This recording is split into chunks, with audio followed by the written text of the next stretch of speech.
தவம் இப்பதான் பலிக்க போகுது.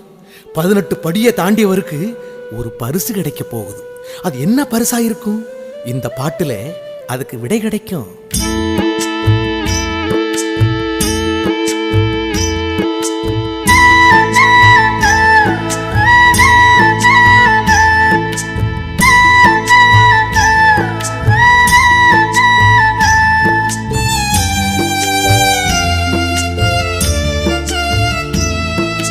பார்த்து பார்த்து பரவசமானேன் சுவாமி, பார்த்து பார்த்து பரவசமானேன்.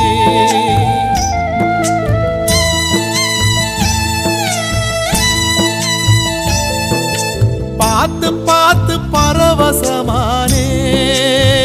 சுவாமி, பார்த்து பார்த்து பரவசமானேன். காத்துப்பட்ட